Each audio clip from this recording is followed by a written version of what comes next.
8 horas da manhã, hein? Estamos no ar aqui ao vivo pelo estúdio principal da Rádio Bandeirantes, no bairro do Morumbi, na zona sul da cidade de São Paulo, trazendo para você as principais notícias desta terça-feira, dia 13 de abril de 2021. Começando com o assunto mais importante da política nacional, como fazemos todos os dias aqui no Jornal Gente, o Cláudio Humberto, a Thaís Freitas e eu, nessa primeira hora do programa.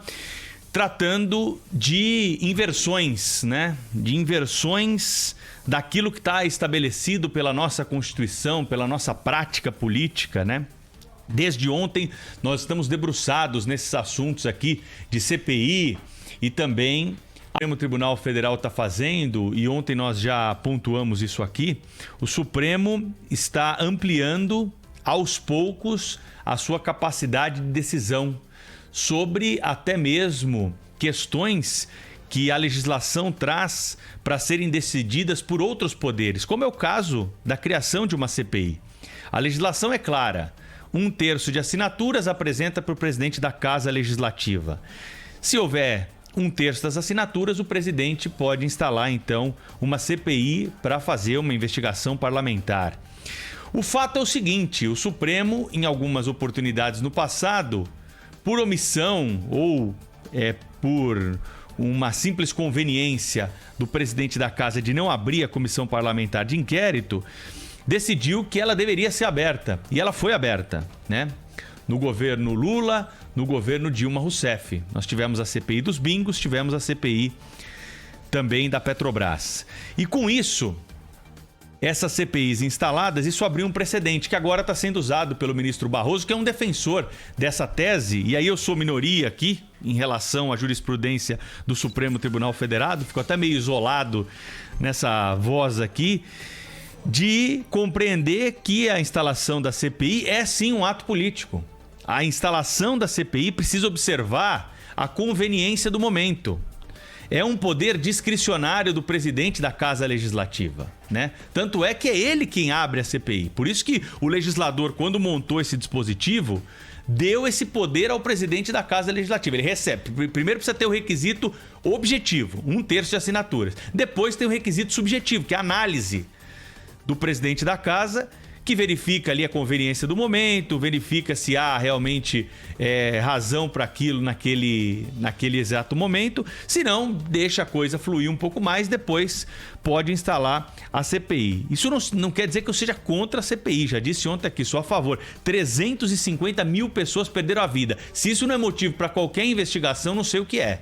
Mas a forma como isso está sendo feito está errado, né? Pressionando aí o presidente do Senado de alguma forma a instalar essa CPI. Eu vou me ater aqui aos pontos jurídicos, porque eu sei que o Cláudio e a Thaís vão falar sobre a repercussão política, né? E esse lado jurídico é o que eu mais gosto, é o que mais me chama atenção. Então, do ponto de vista jurídico, né, tem essa questão aqui a ser pontuada na decisão do ministro Barroso. E aí, na sequência, vocês imaginem só a inversão, Cláudio Humberto, dessa situação.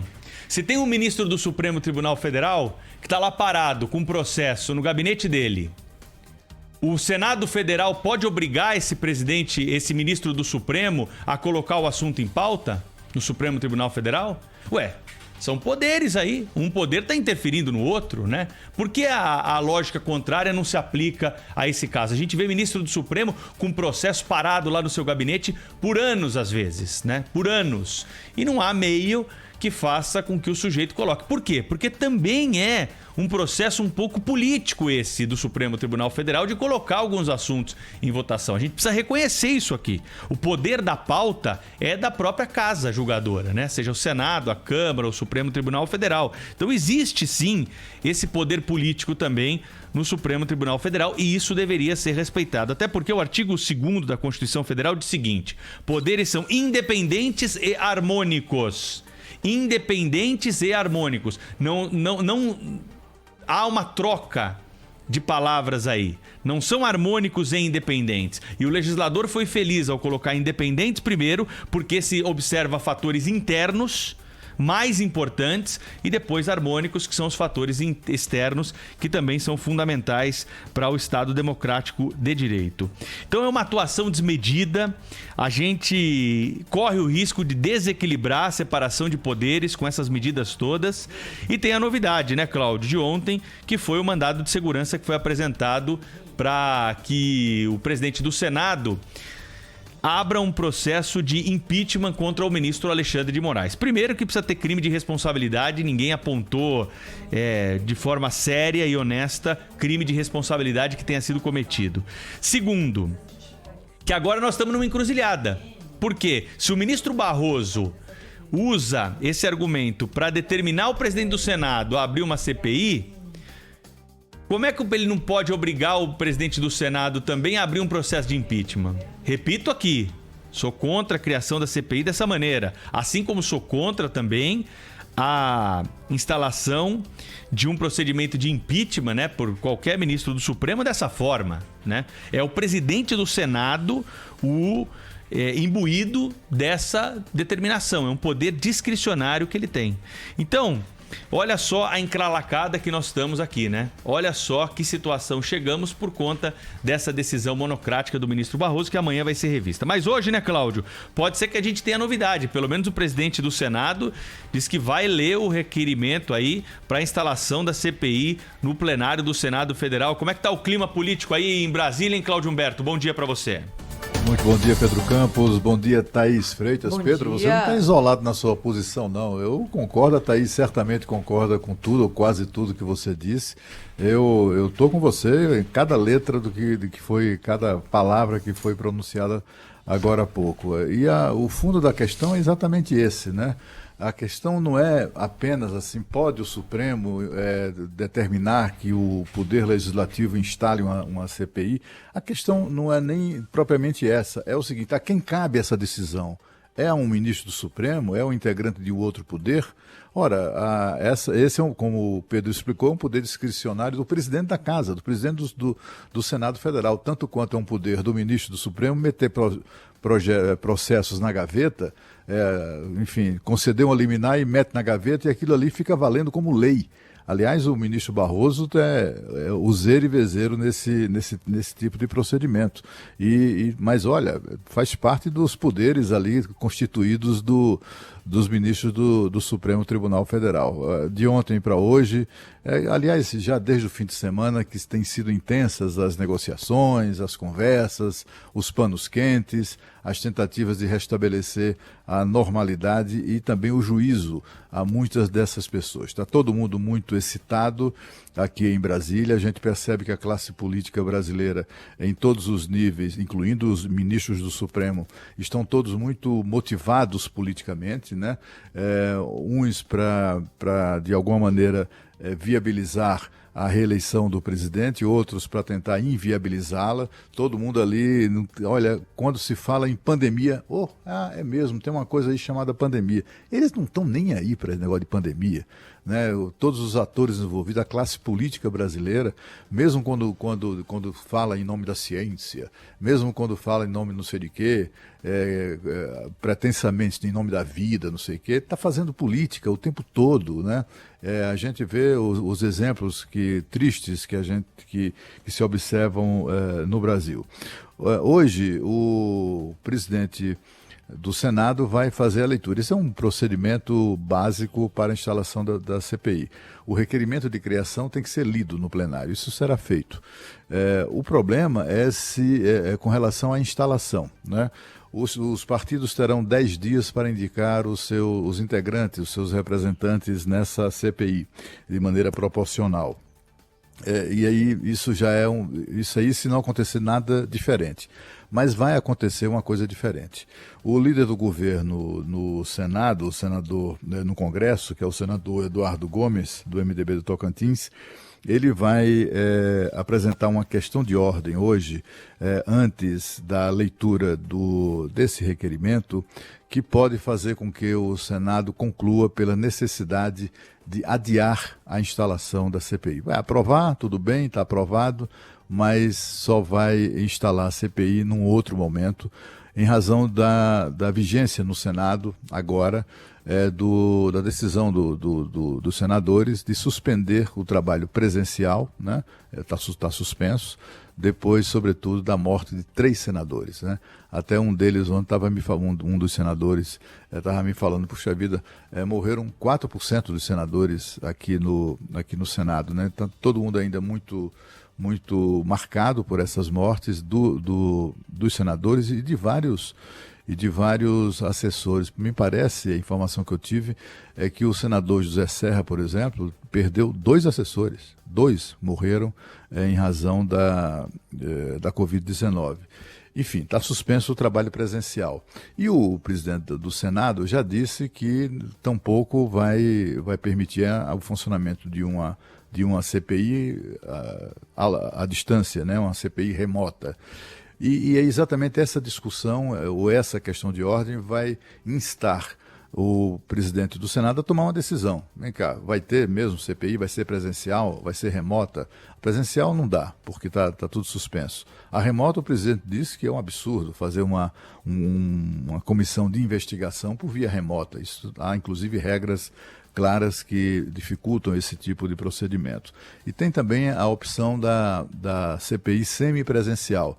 Seriam sessões com a presença apenas de senadores, dos depoentes e de funcionários do Senado que já estejam vacinados e que não estejam no grupo de risco. O que é, por enquanto, impossível, porque, afinal de contas, não há servidores do Senado que tenham idade, né, nessas condições, ativos, que tenham idade para terem sido vacinados já, né? Então, assim, está tudo muito dificultado, né, a instalação da CPI. É muito provável que isso também venha a ser compreendido pelo Supremo Tribunal Federal. É possível que o Supremo Tribunal Federal, são essas as tratativas, as conversas, que o Supremo Tribunal Federal avalize a decisão do ministro Barroso, no sentido de determinar a instalação da CPI, mas compreendendo ou facultando ao Senado a instalação no tempo que o Senado considerar adequado, né? Sobretudo fora da pandemia ou depois que o pior passar. É basicamente isso. Também isso será definida a ampliação do escopo da CPI, que foi proposta apenas para investigar o governo federal. E quando se discute se é papel ou não da CPI, se o Senado pode ou não investigar governadores e prefeitos, isso é uma brincadeira, né? Isso é uma malandragem, uma discussão malandra, porque, afinal de contas, tratam-se de recursos federais. Se o Tribunal de Contas da União, que é um órgão auxiliar do Poder Legislativo, pode investigar governadores e prefeitos que recebam e roubem recursos federais, como é que o Senado Federal não pode investigar as mesmas autoridades pelos mesmos crimes, né? Isso é uma estupidez. A Controladoria Geral da União investiga municípios e governos estaduais também suspeitos de furto de dinheiro público, como tem deixado claro aqui, tem relatado o ministro Wagner Rosário, né, em entrevista para nós aqui neste programa. Então, assim, isso é uma discussão boba. O Senado tem todas as condições de investigar, de rastrear a utilização de dinheiros federais, e foram centenas de bilhões de reais distribuídos a estados e municípios para o combate à Covid-19. Enfim, essa história toda se soma a inúmeras outras opções de CPI que foram apresentadas. CPI mista, envolvendo deputados e senadores, CPI de deputado, CPI de senador só no governo, em cima do governo federal, CPI de senador em cima do governo federal, estadual e municipal. Enfim, tem várias opções de CPI, inclusive CPI para investigar as interferências do Poder Judiciário em outros poderes, né, extrapolando os limites constitucionais. Enfim, tem CPI a dar com pau, vamos esperar para ver o que é que vai dar, mas a sensação que eu tenho é que não vai dar em nada. E aí, Cláudio Humberto, sabe que hoje eu estava pensando no José Paulo de Andrade.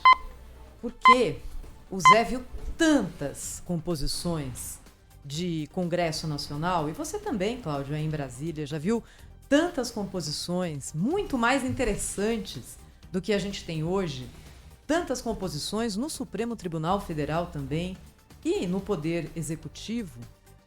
E nesse momento eu preciso lamentar a qualidade do material humano que a gente tem hoje, de uma forma geral. É claro que eu estou generalizando, porque sempre existem as exceções e ainda bem, mas na condução desse momento aqui tão crítico do nosso país. Primeiro, o que eu vejo é que tem gente que não respeita o processo legislativo dentro do próprio Poder Legislativo. Essa coisa de você se recorrer ao Supremo a cada não que toma e não conseguir fazer uma articulação política, porque 27 assinaturas para abertura de uma CPI no Senado é uma quantidade pequena. É muito possível que a oposição consiga 27 assinaturas em 200 assuntos, que não só esse, que é o mais relevante do momento. Mas consegue. É uma proteção da Constituição às minorias para que elas possam ter voz. Daí a você conseguir transformar esse pedido de CPI ou as assinaturas num fato político, há uma distância muito grande. Muito grande. Aí você precisa ter articulação, você precisa ter peso, você precisa ter informação e não ir lá, por favor, ele não está instalando. É o que a gente tem visto, está acontecendo isso na Câmara também. Ontem o Pedro até chamava a atenção da gente para uma tentativa semelhante de alguns deputados de ganharem no Supremo algo que não estão conseguindo ganhar em plenário. É um desrespeito ao processo legislativo. Isso de um lado. Do outro lado, eu lamento muito aquela conversa que ontem foi divulgada no final de semana e depois ontem com exclusividade aqui na Rádio Bandeirantes, mais um trecho trazido entre o presidente Jair Bolsonaro e o senador Cajuru. Por que eu lamento? Primeiro, porque não tem o menor cabimento um presidente da República dizer para um senador que está querendo pegar o outro ali de porrada. Que é isso? Que é isso? Você tem que ter um mínimo de decoro no palavreado. Não pode, não pode. A segunda coisa é, o nosso ouvinte, que já deve ter ouvido 200 vezes aquela conversa, em alguns momentos talvez tenha tido a impressão que eu tive de que ali tinha alguma coisa estranha na forma dos dois conversarem. A gente sabe como que é a linguagem coloquial, ainda mais do presidente Jair Bolsonaro, o senador Cajuru também. Então, o que foi aquilo? Por que aquele teatro? Depois, por quê? E isso para mim é o mais importante. Porque o presidente da República, tendo pessoas que têm que trabalhar pelo governo dele, não por ele, pelo governo dele, no executivo e no legislativo, porque ele se envolve pessoalmente numa conversa que pode, evidentemente, trazer prejuízos políticos para o governo dele, com um senador que está longe de ser um senador que tem um peso político grande dentro do Senado. É um senador de primeiro mandato, que tem muita gente ali dentro que nem leva tão a sério assim. Para que se expor dessa forma? Não existe líder do governo para fazer com que a visão do governo federal, da CPI, seja construída entre os pares. Não tem dentro do Palácio do Planalto, hoje, a interlocução com o Congresso, não é a tal senadora Flávia Arruda, que foi colocada lá pelo Centrão. Por que o presidente, pessoalmente, se envolve numa ligação como essa com o senador Jorge Cajuru? Olha, tem muita coisa ruim acontecendo. E é o que o Cláudio falou. Cláudio, ninguém tá nem aí para tal da crise da pandemia. Nem aí. Tem alguém pensando nisso? Tem alguém pensando em outras questões do país que são de fato as fundamentais? Porque daqui a pouco isso vai passar. A gente não vai nem lembrar. Daqui 5 anos, a gente não vai lembrar que um dia o presidente Bolsonaro conversou com o senador Cajuru e que falou, não sei. Imagina, isso é irrelevante. O que é relevante é o que fica de uma gestão para outra. Tem alguém olhando para isso agora? Ou é só mesmo a perfumaria? É só o conflito do dia a dia que tem peso hoje? Eu tenho dúvidas, viu? É melhor ter dúvida do que uma certeza no sentido contrário.